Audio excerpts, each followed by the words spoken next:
Greetings, friends. You are on the Ruslan Belov channel, and today we will discuss the situation in Ukraine as of September 23, 2025. A large number of very interesting events have taken place today, so let's get started. We now move northeast to the Kharkiv region toward the town of Kupyansk. Today, the Ministry of Defense of the Russian Federation made a sensational statement. The units and formations of the West grouping of forces are successfully carrying out the task of clearing the town of Kupyansk. Out of 8,667 buildings, 5,667 have been taken under control. This means that, according to simple arithmetic, Russian forces still have 3,000 buildings left to clear. The Russian army continues its offensive, and reports indicate that several battalions of Ukrainian armed forces units have been trapped inside Kupyansk. But we must understand that Kupyansk is not the entirety of this pocket, only its northern part.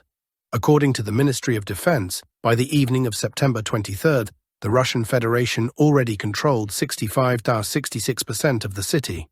Looking at the maps, however, they still show only about 33%. This clearly indicates that none of the available maps reflect the actual situation now unfolding inside the city.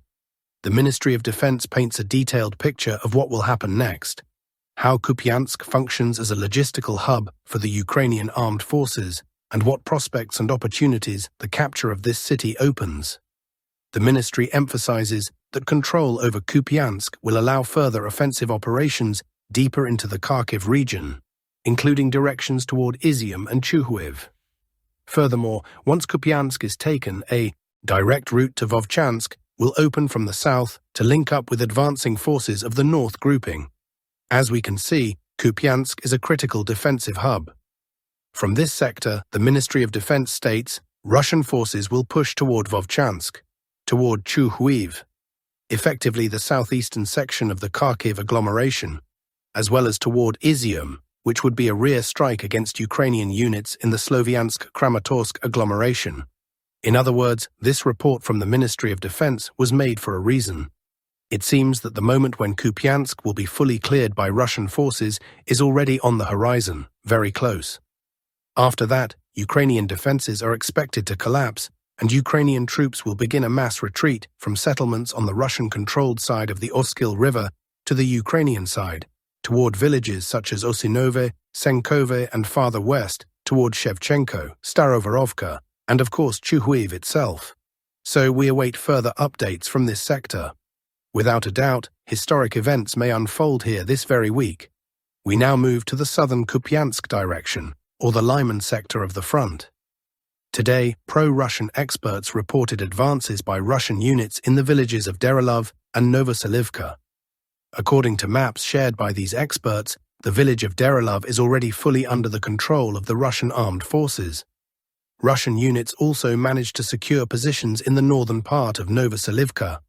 We can see that the Russian army is moving closer and closer to Drobyshev and Lyman. Here is how the map looked back on September 20th, 2025, the map just before the final push of Russian units. On September 21st, reports came in that Chandriholov had been fully cleared, though not yet officially confirmed by the Ministry of Defense. On September 22nd, footage emerged showing Russian soldiers capturing Ukrainian troops in the northern part of Derelov. And now, on September 23rd, additional details confirm these advances.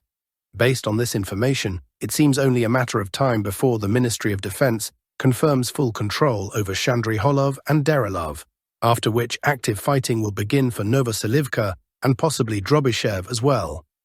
Next, we move to the Siversk sector, where very important updates are coming in. Here is the map as of late September 23rd, 2025. This is what it looked like just yesterday. We see that Siversk itself and its perimeter remained under Ukrainian control. But today the situation has changed dramatically. New Russian positions have been reported to the north and northeast of Siversk, as well as to the south. Let's start with the southern direction. Today, the Russian Ministry of Defense announced that the south grouping had fully cleared and taken control of the settlement of Perezhna. Shortly thereafter, footage of objective control was published, showing Russian soldiers raising tricolor flags in different parts of Perezhny. Some of these flags were geolocated. one in the northern part of the village, another in the southwest at its edge. This confirms that this key settlement has passed into Russian hands. At present, Russian units are focusing on the pocket between Perezhne and Vyemka. Heavy artillery strikes are being carried out here. The goal is to straighten the front line along the Perezhne-Vyemka axis, shortening the distance and the line itself, and then push westward with fresh forces along the railway towards Zvanivka and nearby farms. More footage was published from north of Siversk, in the area of local mines. These were circulated by pro-Ukrainian sources. The video shows Ukrainian forces striking Russian positions at these industrial facilities. As a result, one of the shafts was destroyed. After withdrawing from these positions, the Ukrainians began demolishing these fortifications, a key strongpoint for Russia, before advancing toward Dronivka, Platonivka, and of course Siversk itself. So what only yesterday seemed a heavy but stable situation around Siversk is now turning critical.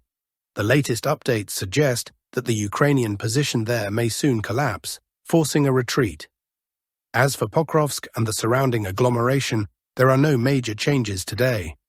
A few videos have been published, including one particularly interesting piece, not from a combat perspective, but visually.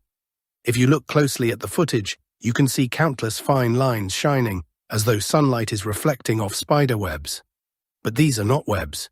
This is tens of thousands, perhaps millions, of fiber optic threads stretching across the fields between Dobropilya, Belitske, and the breakthrough zone of Russian forces. This is the reality of modern warfare. Fields covered for kilometers, even hundreds of kilometers, with fiber optic cable, laid by both the Ukrainian and Russian sides. But before continuing, make sure you subscribe to the channel so you don't miss new updates and stay informed about the latest developments. Let's start with Steppnohirsk and Primorske. Today, Russian control expanded in Primorske, particularly on its southern outskirts, with active fighting continuing deeper into the settlement. Reports also confirm expanded control on the eastern outskirts of Steppnohirsk. Russian forces have taken some areas there and are pressing their offensive on both the eastern and southern flanks. The offensive continues between the southern outskirts of Primorske and Steppnohirsk, with the area gradually being cleared and brought under Russian control. As for Primorsk itself, it stretches for 12 kilometers, meaning progress here will be slower than in smaller settlements due to dense residential areas. Fighting is ongoing block by block. Still, the Russian army continues its offensive, steadily clearing one section after another and expanding its hold over the settlement. As for Kupyansk itself, at the moment it is fully under the control of the Russian army, and active fighting continues on the eastern outskirts of the settlement. The zone of control is also expanding towards Stepov. Heavy clashes are taking place inside Stepov, although most of the settlement is still held by the Ukrainian armed forces. Fighting there is ongoing, but no fresh updates have yet been reported. We now move to the South Donetsk direction, toward Malinivka and Vyshnev, as well as Poltavka and Olhivske. As you know, a few days ago, the control zone expanded around Malinivka in favor of the Russian army.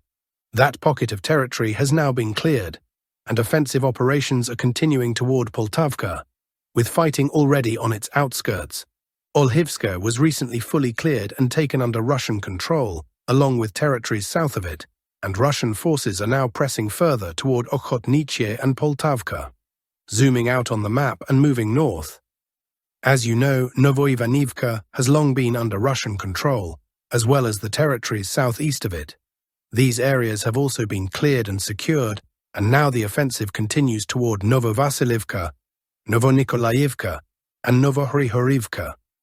Further north, new information has arrived. Today, Kalinivsky was taken under the control of Russian forces, and active offensive operations are continuing toward Stepov. Berezov has long been in Russian hands, as has Novonikolaivka, and the push towards Stepov is ongoing. As for Verbov, there have been no advances yet, though it is expected that active offensive operations will begin here within the coming week. For now, FPV drone strikes continue against Ukrainian positions inside this settlement. Zooming further north, toward Lesne. Active assaults are underway from several directions, since Alexandrorad, Sichneve, and Novoselivka have already been captured and the areas between them cleared. The offensive now advances on Lesna, still held by Ukrainian forces.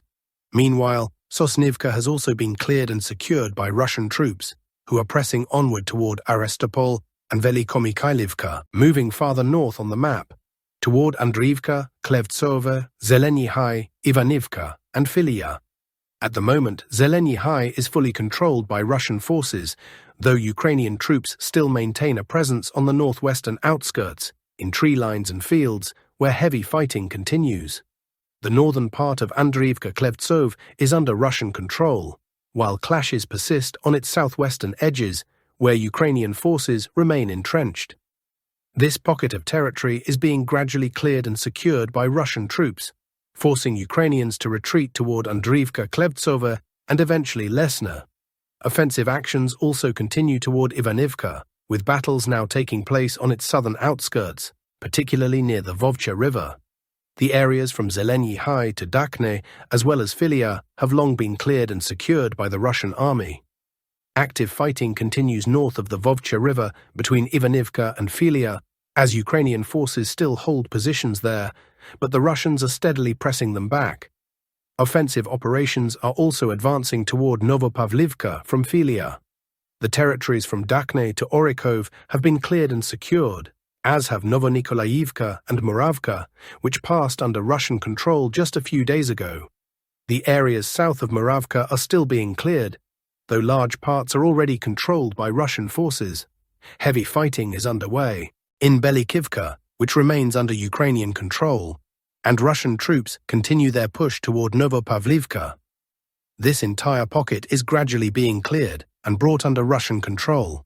At the same time, FPV drone strikes are targeting Ukrainian positions inside Novopavlivka. Moving further along the map, as for Udakhny and Kotlin, no changes have been reported. Fighting continues. But there are developments in Pokrovsk itself.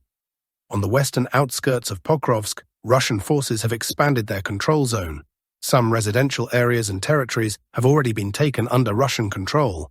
West of Pokrovsk, these areas are also in Russian hands, with offensive operations pushing toward the supply road leading into the city. Battles are ongoing in central and southern Pokrovsk. The southern part is being gradually cleared and secured by Russian forces. The farmlands, tree lines and fields south of Pokrovsk, as well as Novukrainka, have long been under Russian control. However, heavy fighting is still reported in Chunishine. A few days ago, reports emerged from Novopavlivka that the Russian army entered the settlement, immediately securing the center and eastern outskirts. Fighting continues on its western and northern edges, with Russian troops steadily pushing Ukrainian forces out. As for Chunishine, Ukrainian presence there is limited, so it is not yet fully under Russian control, though some areas have been secured. If Russian forces advance simultaneously from southern Pokrovsk and Novopavlivka and link up at this point, the entire area will be encircled, leaving Ukrainian forces no way to retreat.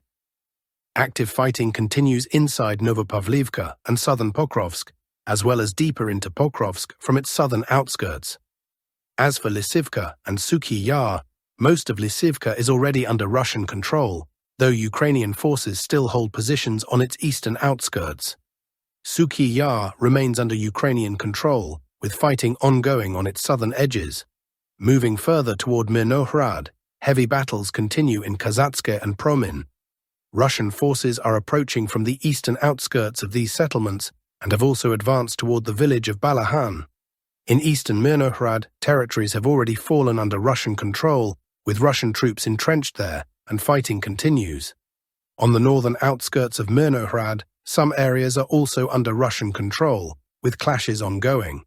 Russian forces are also carrying out FPV drone strikes against Ukrainian positions inside Mirnohrad. The areas east of Promin have long been cleared and secured by Russian troops. Fighting in both settlements continues, but no fresh updates have yet been reported. Thank you for watching. Be sure to subscribe to the channel, leave your likes, and all the best to you.